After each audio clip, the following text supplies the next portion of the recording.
Well, 10 days after Congress missed the deadline to come up with a deal on student loan interest rates, it looks like lawmakers are ready to sit down and broker a deal. Now, as a reminder, interest rates doubled on July 1st from 3.4% to 6.8%. But here's what the tentative agreement would do. Interest rates would be tied to a 10-year Treasury bond, meaning that for Stanford student loans, students would pay the Treasury rate plus 1.8%.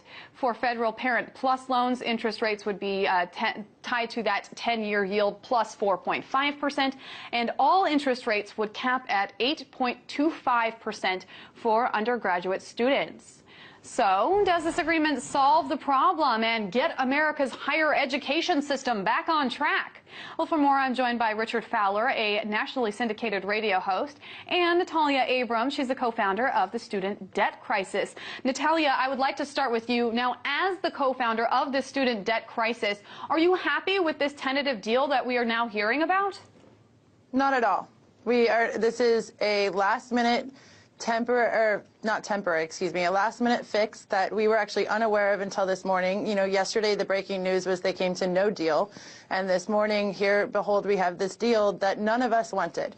We are expecting future students to continue to pay the price. It does not make sense why interest rates would not be 0.75 the way that Elizabeth Warren talks about, the same rate that the banks borrow at. Yes, it's okay for the next couple of years, but it's already projected in 2016 that graduate students will start to pay more than what they're paying now. So we do not think this is a great fix at all, and we also don't think that this deals with the existing $1 trillion that's currently out there. Now, Richard, this idea is similar to ones that both Republicans and Democrats were putting out before the July 1st deadline. So my first question to you is, why now?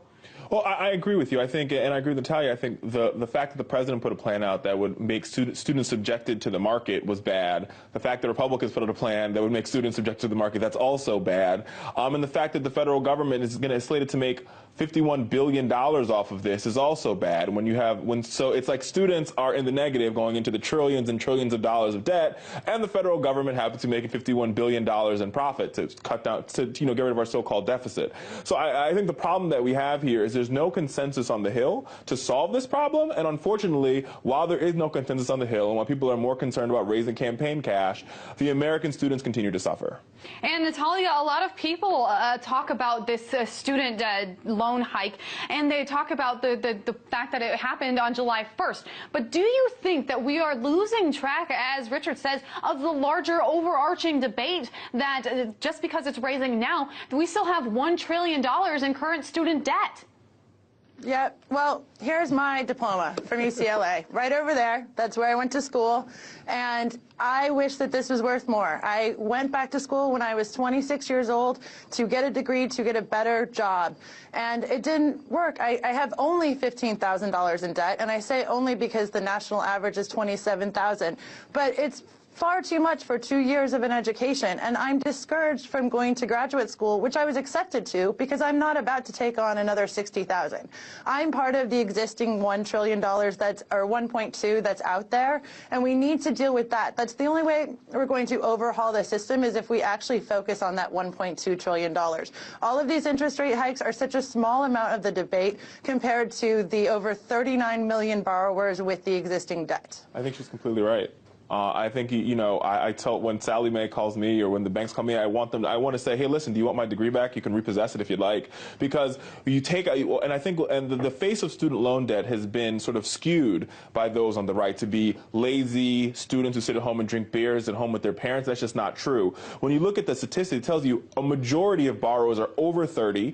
Beyond the fact that over 30, they're working full-time jobs. These are your teachers, your firefighters, your nurses, and your police officers. And while they're trying to protect the American people, they're being being dealt a bad hand by the American government. Absolutely. Now, Richard, there is something else I wanted to talk to you about dealing with this tentative plan. If it does, in fact, pass and everyone agrees on it, it would retroactively take back that student debt hike that happened on July 1st. So this is not the first time that we have seen something retroactively not happen. My question to you is, what is the point of having deadlines if it can just be retroactively taken back time and time again? I agree with you. I don't understand why this Congress has put in deadlines. I think it has everything to do with the fact that John Boehner is ineffective at being a leader, as well as I think, we have to call, there's some Democrats that need to be called into the table on this too.